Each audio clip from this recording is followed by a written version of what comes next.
আসসালামু আলাইকুম। এখন আপনারা দেখবেন সংবাদ শিরোনাম।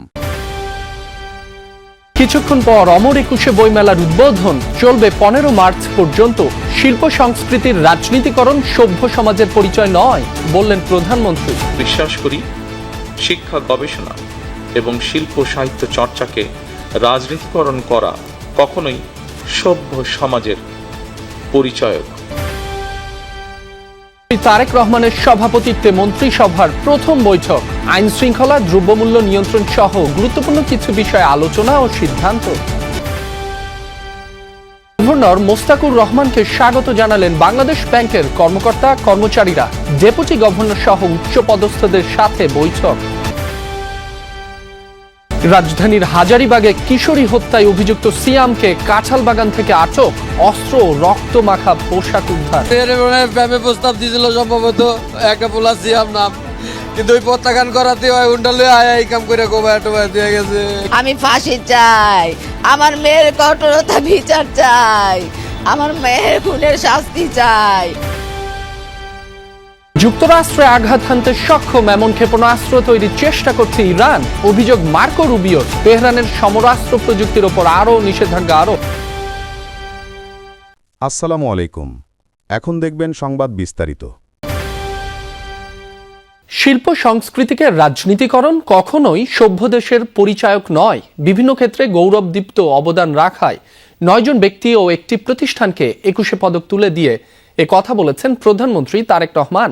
তিনি বলেন, জ্ঞান বিজ্ঞানে সব শাখায় যেন দেশ এগিয়ে যেতে পারে তেমন একটি উদার গণতান্ত্রিক রাষ্ট্র গড়তে চায় তার সরকার। বলেন, 21 ফেব্রুয়ারি ছিল জালিমের বিরুদ্ধে নিজেদের অধিকার প্রতিষ্ঠার আন্দোলন। বাঙালি জাতীয়তাবাদের ভিত্তি রক্তঝরা ভাষা আন্দোলনের চেতনা চির জাগ্রত রাখতে প্রতি বছর দেশপ্রেম ও মননশীল চর্চা সহ বিভিন্ন ক্ষেত্রে অবদান রাখা গুণীজনদের সম্মানিত করে আসছে রাষ্ট্র, যা দেশের দ্বিতীয় সর্বোচ্চ বেসামরিক পুরস্কার। এবছর 9 জন বিশিষ্ট নাগরিক ও একটি প্রতিষ্ঠানকে 21 পদক দেওয়ার সিদ্ধান্ত নেয় বিদায়ী অন্তর্বর্তীকালীন সরকার।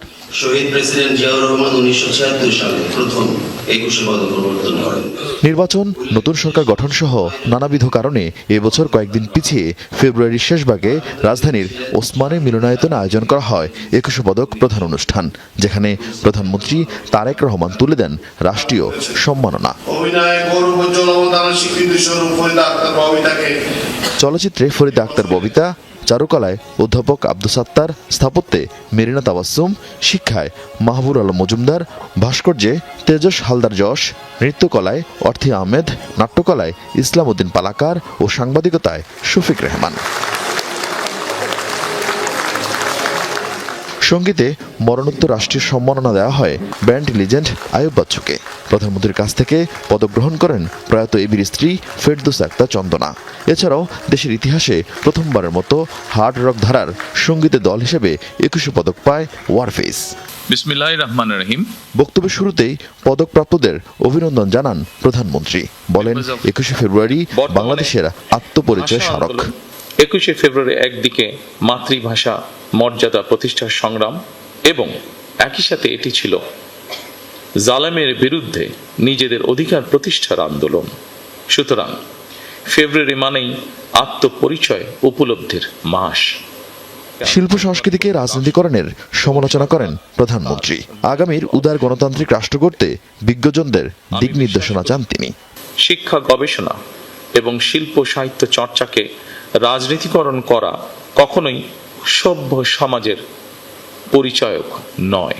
শিক্ষা, সাহিত্য, শিল্পকলা, বিজ্ঞান ও প্রযুক্তি অর্থাৎ জ্ঞান বিজ্ঞানে সব শাখায় যাতে দেশ এগিয়ে যেতে পারে, নৈতিক মানসম্মান তেমন একটি উদার গণতান্ত্রিক রাষ্ট্র ব্যবস্থা প্রতিষ্ঠার লক্ষ্যে বর্তমান গণতান্ত্রিক সরকার অবশ্যই কাজ করবে।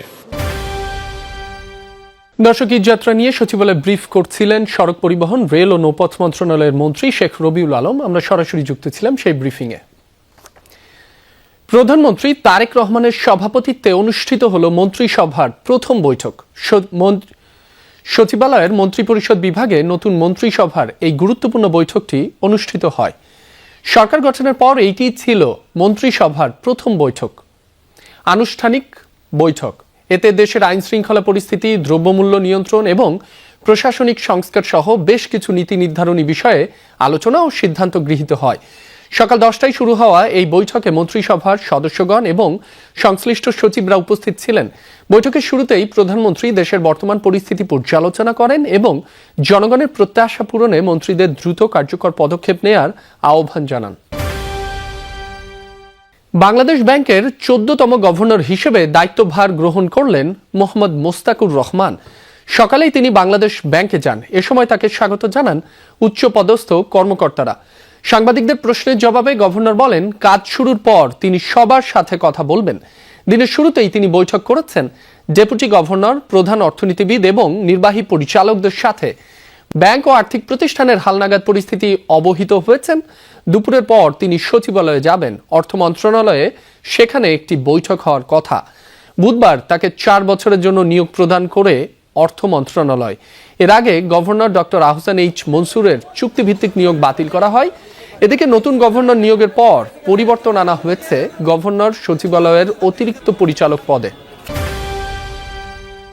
হাজারীবাগে 9ম শ্রেণীর শিক্ষার্থী শাহরিয়ার শারমিন বিনতিকে ছুরিকাঘাতে হত্যার ঘটনায় মূল অভিযুক্ত সিয়ামকে আটক করেছে পুলিশ। রাজধানীর কাঁঠালবাগান এলাকা থেকে গ্রেফতার করা হয় তাকে। এ সময় অস্ত্র ও রক্তমাখা পোশাকও জব্দ করা হয়। বুধবার রাতে হাজারীবাগের হায়দার হোটেলের গলিতে কিশোর সিয়ামের ছুরিকাঘাতে নিহত হয় বিনতি।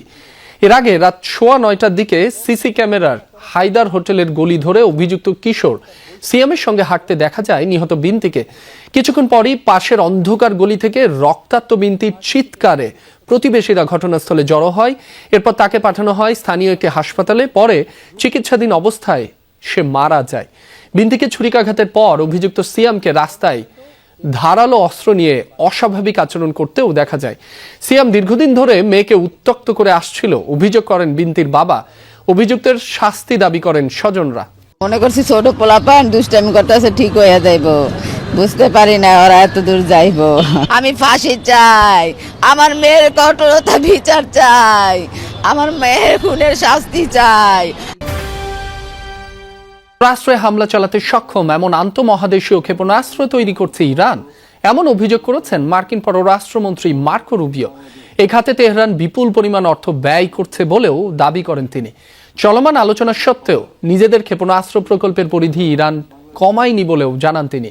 এদিকে ইরানের সমরাস্ত্র কার্যক্রমের উপর আরো কড়াকড়ি আরোপ করেছে যুক্তরাষ্ট্র। ফোনার আকৃতি নিয়ে দ্রুত গতিতে লক্ষ্যের দিকে এগিয়ে চলছে মিসাইল। ইরানের বহুল আলোচিত সিজিল ক্ষেপণাস্ত্র এটি।